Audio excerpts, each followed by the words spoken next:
안녕하세요. JD 부자연구소의 소장 조도입니다. 오늘은 나스닥 4.29% 대폭락 이러다 정말 공황 오나 라는 주제로 말씀드리도록 하겠습니다. 2022년 5월 10일 화요일 시황입니다. 유튜브 멤버십에서는 최근 JD 부자연구소 투자 현황 및 자산 현황에 대해서 알 수 있습니다. 관심 있으신 분들은 동영상 아래 댓글 링크를 참조해 주시기 바랍니다. 부의 체인저 1,2건이 절찬리에 판매 중에 있습니다. 2022년 4월 JD 부자연구소 15기 공지를 합니다. 부동산 강의와 부동산 주식 패키지 강의는 이미 마감이 되었고요. 주식 강의는 이번 주 일요일까지 모집을 하니 관심 있으신 분들은 동영상 밑에 댓글 링크를 참조해 주시기 바랍니다. 이번에는 어닝쇼크 투자법, 존버와 말뚝박기 위기 사례 수익률 분석, 그리고 수정 말뚝박기 투자법이 추가되었습니다. 뉴욕 마켓워치 인플레 경기 둔화 불가피 주식 달러 떨어지고 채권 올라갔다라는 기사가 있는데요. 어제는 나스닥이 4.29%, S&P 500 지수는 3.20%, 다우존스 지수는 1.99% 하락했고요. 3대 지수 모두 큰 폭으로 하락했습니다. 메인 이슈입니다. 나스닥 4.29% 대폭락, 이러다 정말 공황 오나. 5월 들어 두 번째 마이너스 4%대 대폭락입니다. 5월 5일 4.99%에 이어서 오늘도 4.29% 하락했습니다. 공황은 한 달에 4번이 떠야 공황입니다. 그러니 4월에 두 번 뜬 것이 리셋이 되었고요. 그리고 5월에 두 번 떴으니 앞으로 두 번이 더 떠야 공황입니다. 공황은 마이너스 3%가 뜨고 두 달 플러스 1일 이후까지 마이너스 3%가 뜨지 않으면 그때 매수를 하면 됩니다. 그러나 이 공황이라는 것은 매뉴얼에서 의미가 약해졌습니다. 왜냐하면 공황 종료에는 V자 반등 리밸런싱이 추가되었기 때문입니다. 공황이라 하더라도 두 구간, 즉 바닥 대비 10% 상승이 일어나면 그때 전량 매수하면 되기 때문입니다. 매뉴얼은 기간 중심에서 가격 중심으로 바뀌었습니다. 오늘 큰 악재가 있었다기보다는 미국채 10년물 금리가 3.20%를 뚫으면서 나스닥은 흘러내리기 시작했고 막판에는 더 많이 떨어졌습니다. 떨어진 이유는 이전과 같습니다.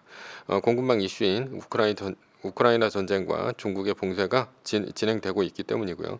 연준은 수요 측을 억제하려고 금리를 50bp 올렸으며 앞으로도 두세 번 더 올릴 예정이고 6월 1일 양적 축소를 한다는 것 때문입니다. 이러면서 주요 기술주들이 죄다 떨어졌는데요. 애플은 3.08%, 마이크로소프트 3.67%, 아마존 5.12%, 메타 3.69%, 테슬라 9.05%, 넷플릭스 4.11%, 엔비디아가 9.24%나 엄청나게 많이 떨어졌습니다. 이 와중에도 돈 못 버는 성장주인 로블록스는 11.51%, 리비아는 20.88% 떨어졌습니다. 리비아는 포드가 손절했다고 해서 20%가 넘게 떨어졌습니다. 문제는 내일 CPI 소비자 물가지수입니다. 한국 시간으로 5월 11일 9시 30분에 오후 9시 30분에 발표를 합니다. 월가에서는 내일 CPI가 둔화되었을 것으로 판단하고 있습니다. 그러나 반대로 4월 CPI가 인플레이션 정점에 도달했다는 증거를 찾지 못하고 예측치보다 더 높게 나온다면 다시 한번 패닉셀에 이어서 반대 매매까지 더해지면 더 큰 폭락이 있을 수 있습니다. 오늘은 올라도 내일 선물은 오르기 힘든 이유입니다. 미국채 금리가 3.20%를 찍은 무렵인 어제 7시 20분에 사우디아라비아의 국영 석유 업체인 아람코가 아시아 인도분 원유 공식 판매가를 인하했다는 소식이 들렸습니다. 이유는 중국의 봉쇄로 수비 둔화가 이어질 것이란 전망이 나온 것이죠.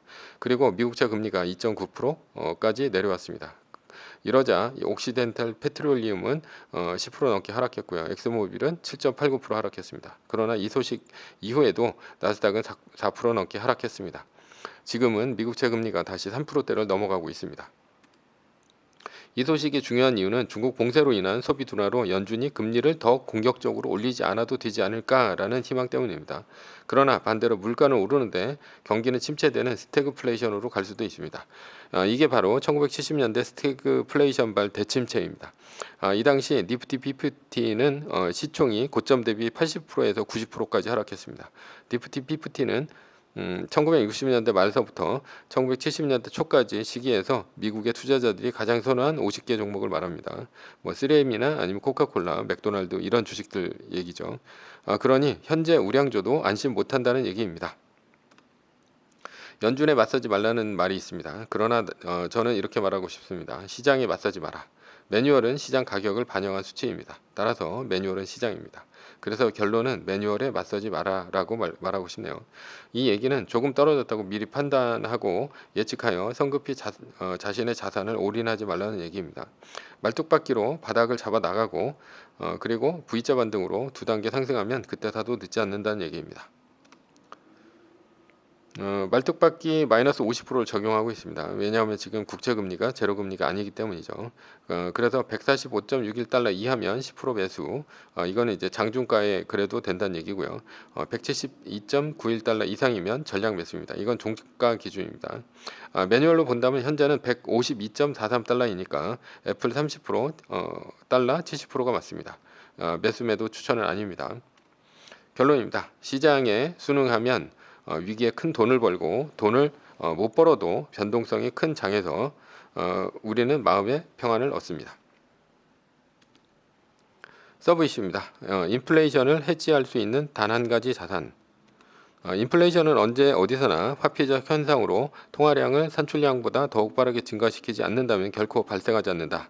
밀턴 프리드먼의 말입니다. 이 말은 어디서 많이 들어봤을 것인데요. 그렇다면 이 말이 무엇인지 한번 알아보겠습니다. 인플레이션의 진행 과정입니다. 첫 번째는 전쟁으로 상품이 부족해집니다. 두 번째, 정부가 중앙은행에서 단기 차입을 합니다. 세 번째, 이 부채는 사실상 현금으로 전환되어 통화 공급량이 늘어납니다. 네 번째, 이로 인해 사람들은 현금에 대한 수요가 감소합니다. 다섯 번째, 그 결과 상품 가격이 상승합니다. 인플레이션이 진행되는 과정이라 볼 수 있습니다. 그렇다면 인플레이션이 진행되는 과정과 현재의 우리 상태를 접목해서 한번 알아보도록 하겠습니다. 첫 번째, 전쟁으로 상품이 부족해집니다. 현재는 우크라이나 전쟁으로 인해 원재료 가격이 올라가고 곡물 가격이 뛰고 있습니다. 그리고 중국의 코로나 봉쇄로 인해 상품이 공장에서 제조되지 못하고 만들어져도 물류망이 망가졌으며 한국까지 온다 하더라도 항구가 봉쇄되어서 상품의 원활한 교역이 이뤄지지 않고 있습니다. 따라서 상품이 부족한 상태가 지속되고 상품 가격이 상승하고 있는 중입니다. 이러면서 미국의 CPI가 치솟고 있습니다. 4월 CPI는 8.5%까지 올랐습니다. 2000년대 이후 2%대에 머문 것에 비하면 아주 큰 도약이고요. 1980년대 이후 볼 수 없었던 현상입니다. 이로 인해 연준은 50bp 금리를 올렸으며 앞으로도 두세 번 정도 금리를 올리려고 하고 있습니다. 두 번째, 정부가 중앙은행에서 단기 차입을 한다. 이 얘기인데요. 터키 2월 물가 상승률 54% 폭등, 20년 만에 최고 수준이다. 라는 기사가 있는데요. 터키 물가는 54.44% 폭등했습니다. 터키에서 무슨 일이 일어나고 있습니까? 우크라이나는 전쟁으로 인해 현재 우크라이나는 밀을 파종도 못하는 상황입니다. 그래서 그레인 디바이드가 일어나고 있는 중입니다. 그레인 디바이드랑 곡물의 양극화가 일어나고 있다는 얘기고요. 우크라이나의 밀은 터키나 아프리카 등으로 수출이 됩니다. 만약 우크라이나의 곡물 작황이 안 좋다면 물가 상승으로 인한 타격을 받는 쪽은 터키, 아프리카 국가들, 즉 저소득 국가들이란 얘기입니다. 따라서 이들 국가들은 돈이 없어 상품 가격이 오르면 살기가 힘듭니다. 결국 미국, 유럽과 같은 선진국들은 비싸더라도 미국, 브라질 등에서 곡물을 수입하면 되지만 터키, 아프리카 국가들은 곡물 가격이 뛰면 굶주리는 이들이 폭동을 일으킬 수도 있습니다. 그것이 바로 튀니지에서 시작된 제스민 혁명입니다. 제스민 혁명으로 튀니지의 대통령이 갈리고 이집트, 리비아의 정부가 무너졌으며 사우디아라비아까지 그 여파가 이어졌습니다.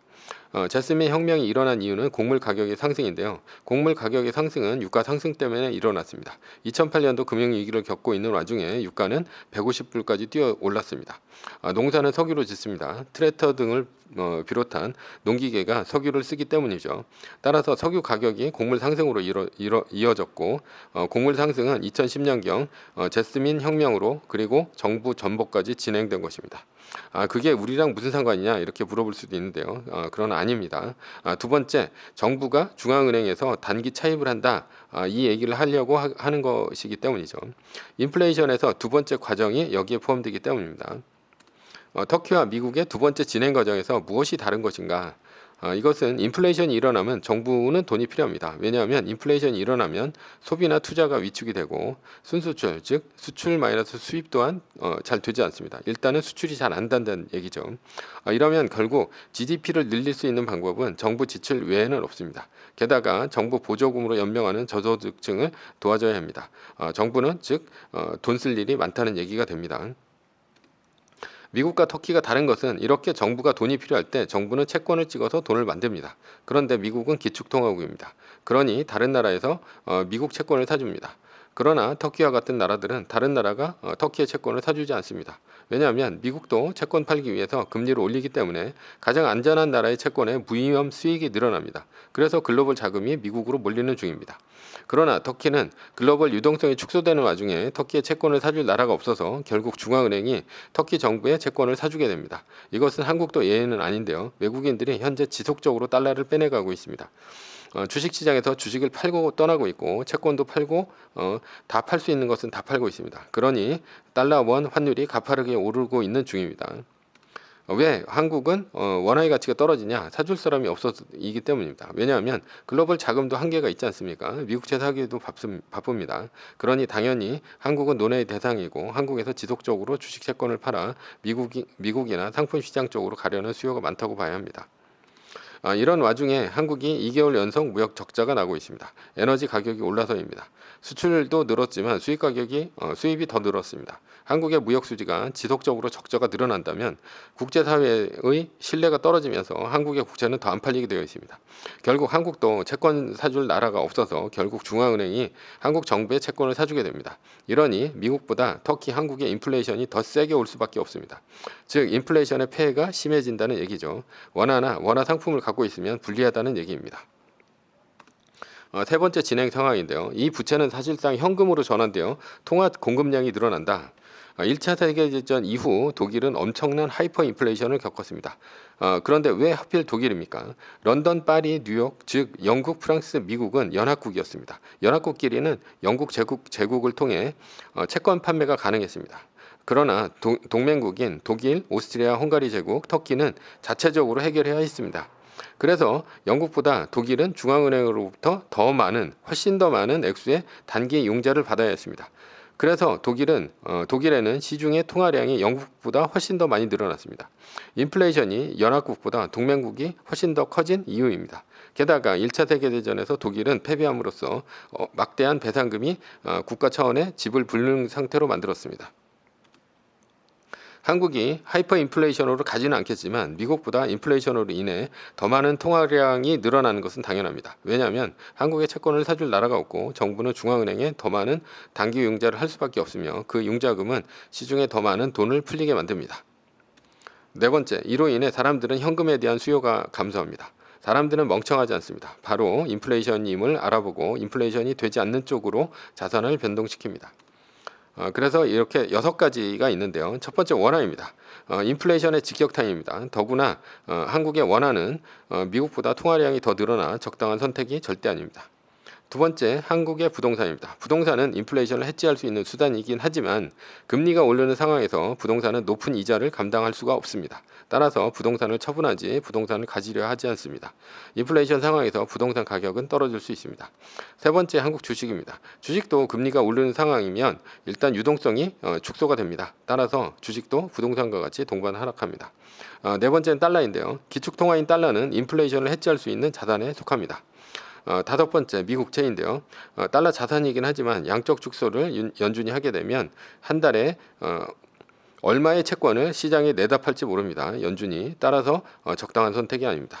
여섯 번째, 미국 주식인데요. 미국 주식 중에서 성장주는 유동성 축소 와중에 가격이 하락하게 됩니다. 다만 세계 1등 주식이 떨어질 때 말뚝박기로 모아가는 것은 좋은 선택이라 볼 수 있습니다.